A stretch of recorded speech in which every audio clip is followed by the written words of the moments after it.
கிறிஸ்துவுக்குள் மிகவும் பிரியமான சகோதர சகோதரிகளே, இயேசு கிறிஸ்துவின் நாமத்தினாலே உங்கள் யாவருக்கும் எனது அன்பின் நல்வாழ்த்துதலையும் வணக்கத்தையும் தெரிவித்துக் கொள்கிறேன்.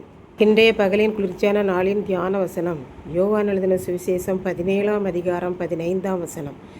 நீர் அவர்களை உலகத்திலிருந்து எடுத்துக்கொள்ளும்படி நான் வேண்டிக் கொள்ளாமல் நீர் அவர்களை தீமையினின்று காக்கும்படி வேண்டிக் கொள்கிறேன். இயேசு பிதாவாகிய தேவனை நோக்கி வேண்டிக் கொள்கிறார். நான் இந்த உலகத்துக்குரியவன் அல்ல என்று என்னை நீர் அனுப்பினீர். மறுபடியும் நீர் என்னிடம் வந்துவிட வேண்டும் என்று கூறி என்னை நீர் அனுப்பினது போல இந்த உலகத்தில் உள்ள மக்களும் இந்த உலகத்துக்கு உரியவர்கள் அல்ல, அவர்கள் எல்லாரும் உம்மண்டை வரவேண்டியவர்கள் என்று இயேசு கூறினார்.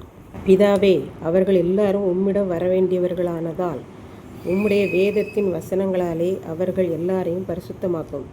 நீர் கூறியிருக்கிற வேத வசனங்கள் அத்தனையும் சத்திய வார்த்தைகள். அவைகளாலே பரிசுத்தமடைந்தால் எல்லாரும் உம்மண்டை வருவார்கள் என்று இயேசு கூறினார். நீர் என்னை இந்த உலகத்தில் பிறந்து எல்லா மக்களையும் உமக்கென்று ஆதாயப்படுத்தி உபதேசம் பண்ணி பின்பு பாடுபட்டு மரித்து உயிர்த்தெழுந்து உம்மோடு கூட வருவதற்காக இந்த உலகத்திற்கு என்னை அனுப்பினது போல நானும் இந்த உலகத்தில் உள்ள மக்களையெல்லாம் இந்த உலகத்தில் பிறந்து அநேக மக்களை தமக்கென்று ஆதாயப்படுத்தி உபதேசம் பண்ணி ஊழியம் செய்து பின்பு இந்த உலக வாழ்க்கையின் பாடுகளை அனுபவித்து மரித்து நம்மோடு கூட வருவதற்காக அவர்களை இந்த உலகத்திற்கு அனுப்புகிறேன் என்று இயேசு பிதாவிடம் கூறினார். பிதாவே, நீர் இந்த உலகத்தில் உள்ள மக்களை எல்லாம் எடுத்துக்கொள்ளும் என்று நான் உம்மிடம் வேண்டிக் கொள்ள மாட்டேன். அவர்கள் எல்லாரும் இந்த உலகத்தில் வாழ வேண்டும். அவர்கள் எல்லாருக்கும் ஒரு தீமையும் வராதபடி வாழ வேண்டும் என்று உம்மை நோக்கி நான் வேண்டிக் கொள்கிறேன். இந்த உலக வாழ்க்கையிலே எல்லாருக்கும் வருகிற நோய்கள், பலவீனங்கள், கஷ்டங்கள், பாரங்கள் ஒன்றும் அவர்களுக்கு வராதபடிக்கு எல்லாரும் தீமையிலிருந்து விலக்கி காக்கப்படும்படியாகவும் நான் வேண்டிக் கொள்கிறேன் என்று இயேசு கூறினார். இப்படித்தான் ஒரு ஊழியர் ஒவ்வொரு சபையாக போய் ஊழியம் செய்வார். மணிக்கணக்காக ஆண்டவரை பற்றி பேசுவார். எல்லாரும் ஆர்வமாய் அவருடைய வார்த்தைகளை கேட்டுக்கொண்டே இருப்பார்கள். ஒரு நாள் ஒரு ஊருக்கு அவர் சென்றார். மேடையில் ஏறி பேசிக்கொண்டே இருந்தார். கடைசியாக ஜெபம் செய்தார்.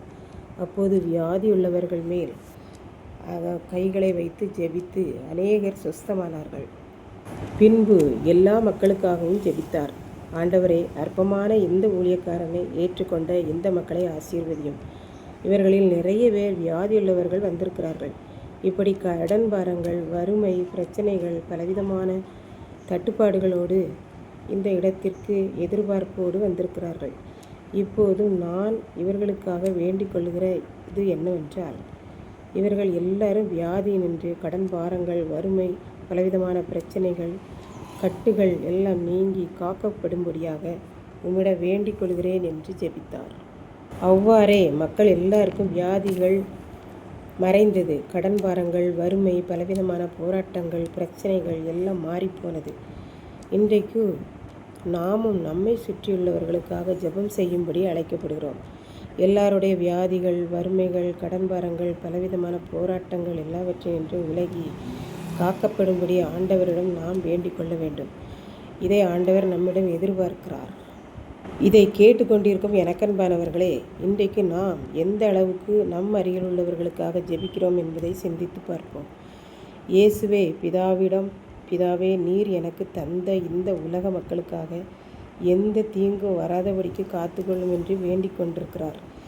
இந்த உலக வாழ்வில் நமக்கு தீமைகள் எல்லாம் கண்டிப்பாக வரும்.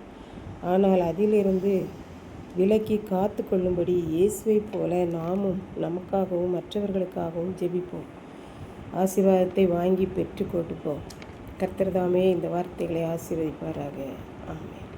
ஜெபம். அன்பின் ஆண்டவரே, இந்த அருமையான நல்ல நாளுக்காக நன்றி செலுத்துகிறேன். இப்பொழுதும் இந்த வார்த்தைகளை கேட்டுக்கொண்டிருக்கிற ஒவ்வொரு பிள்ளைகளும் தனக்காக மாத்திரமல்ல, மற்றவர்களுக்காகவும் அவர்கள் தீமை நின்று விடுவிக்கப்படவும் ஜெபிக்க உதவி செய்தரவும் மீட்பர் இயேசு கிறிஸ்துவின் நாமத்திலே தாழ்மையோடு வேண்டிக் கொள்கிறேன் பிதாவே. ஆமென்.